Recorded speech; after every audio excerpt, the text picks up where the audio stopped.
Namaskar students. Today in this video we will talk about simultaneous linear differential equations. So when we discuss about simultaneous linear differential equations, we have one independent variable and two or more than two dependent variables. To solve such equations completely, the number of differential equations should be same as the number of involved dependent variables. We will be considering simultaneous linear differential equations of constant coefficients. Here are some examples. If we see this first example, in first example we have three equations, and if you will see these three equations, in all these three equations we have derivative with respect to t. So if I talk about this first case, here we have independent variable t and we have three dependent variables x, y and z. So here this simultaneous linear differential equations are three in number, and x, y and z are three dependent variables and t is independent variable. So it is just similar to the concept of, you can think it like system of simultaneous algebraic equations. But here, instead of algebraic equations, we are talking about differential equations. And when we talk about differential equations, then we have the concept of dependent and independent variable. We talk about rate of change, we talk about the derivative. So we have such type of equations here. Since in this first case, we have three dependent variables x, y and z. So we are having here three equations. Now let us see the second one. In second one, we have, it is written in the operator form.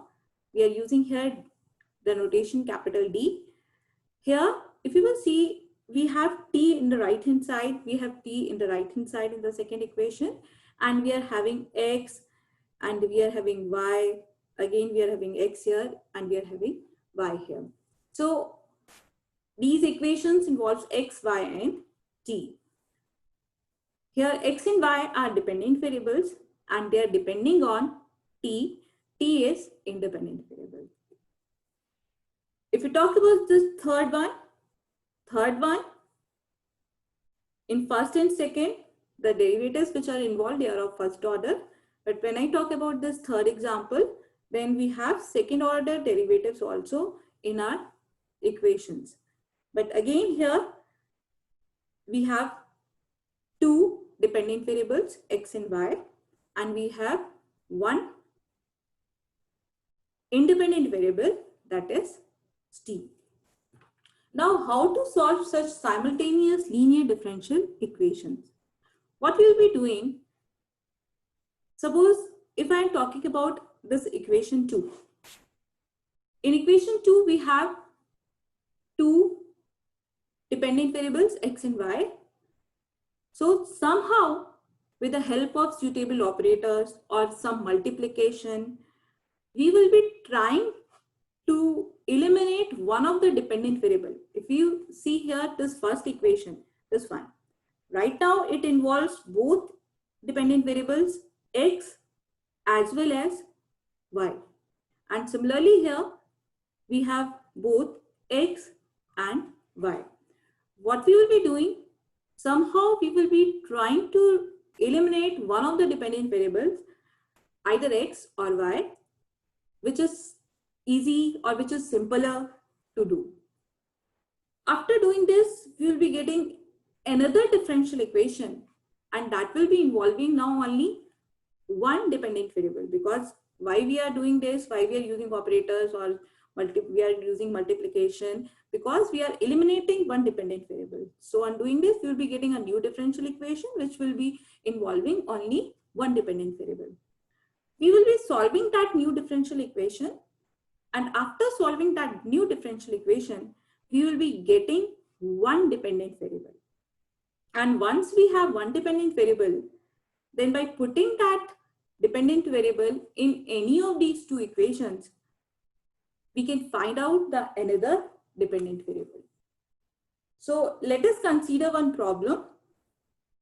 We will be solving the simultaneous linear differential equation with constant coefficient.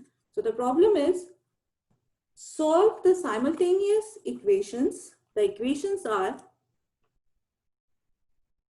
dx by dt plus y equal to sine t. This is the first equation. And we have second equation as dy by dt plus x equal to cos t. And we have some conditions also. It is given that x is equal to 2 and y is equal to 0 when t is equal to 0. So we will be solving this simultaneous differential equations, and we have two conditions here. X and y are given at t equal to 0. So let us start. So whenever we solve the simultaneous differential equation, so it's better that we write it in the terms of operators. Here our independent variable is t. We have differentiation with respect to t. So let us assume, let dy dt, this operator, derivative with respect to t, as d.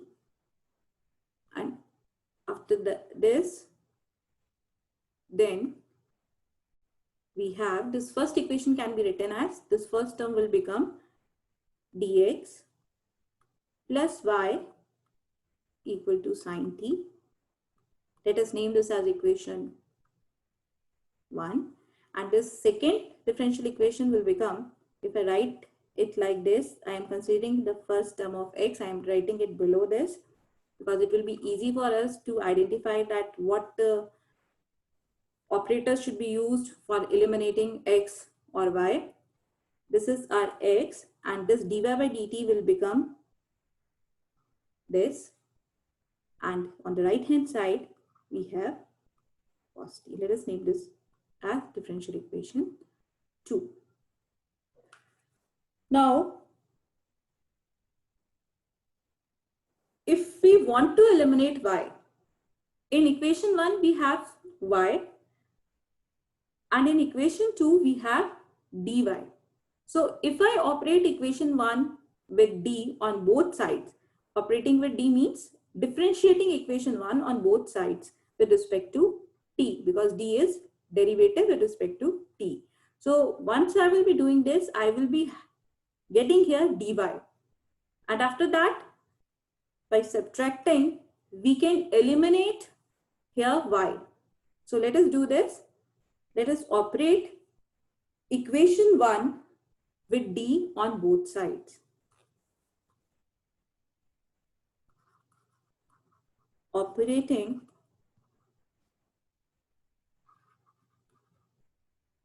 equation 1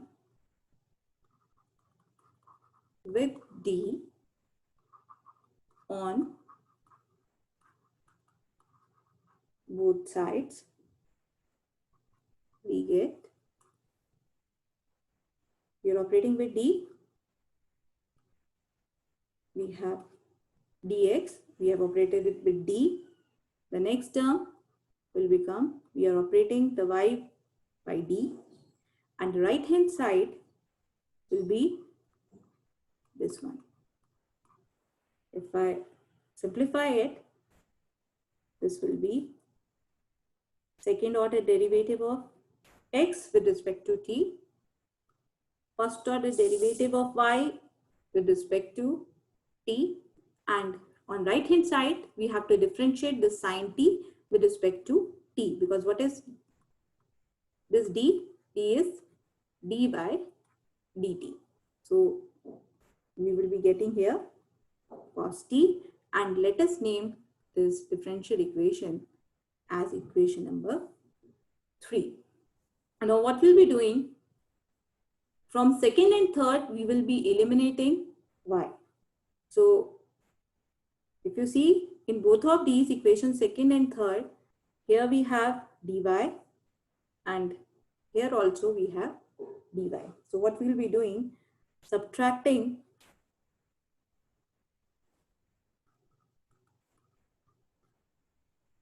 equation 2 from equation 3. We have d square minus, this will be d square minus d x. Here we have d square, and we can see here we have x. So it will be not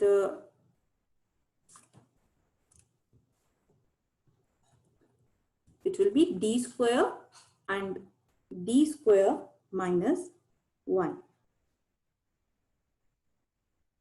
x, because this dy and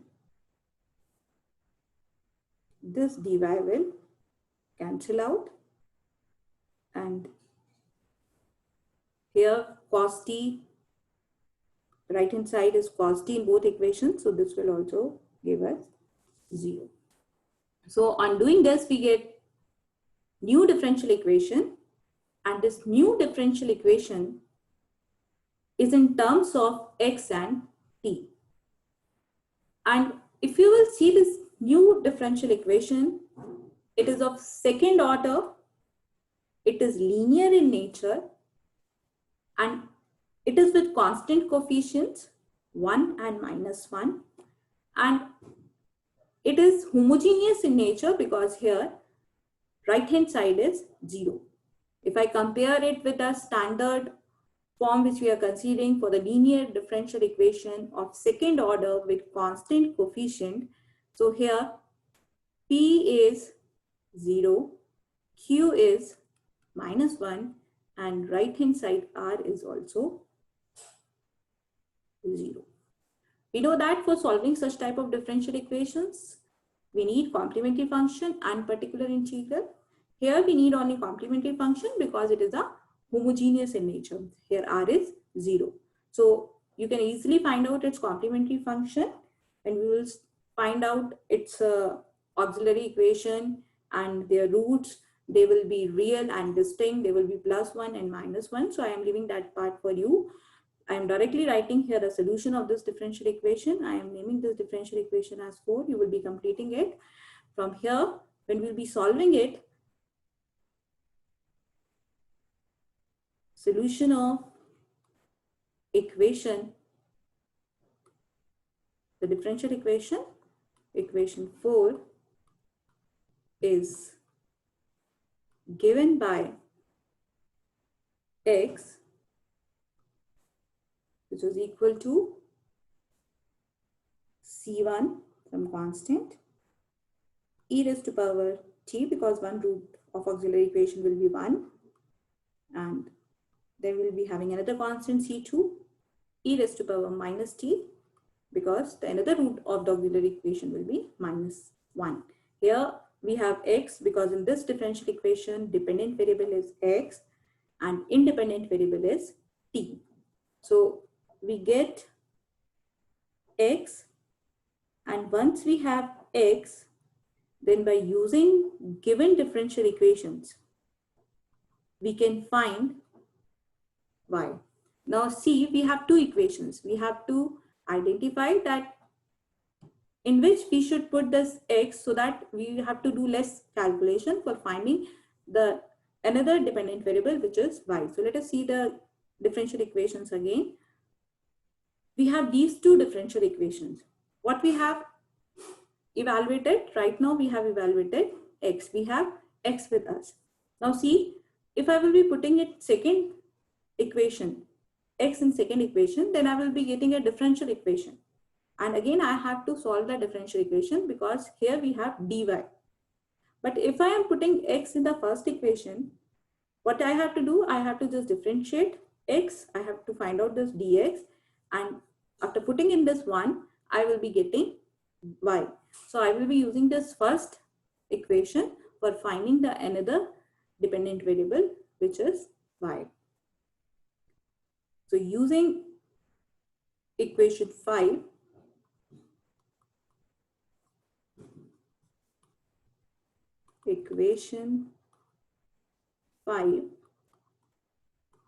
and equation 1.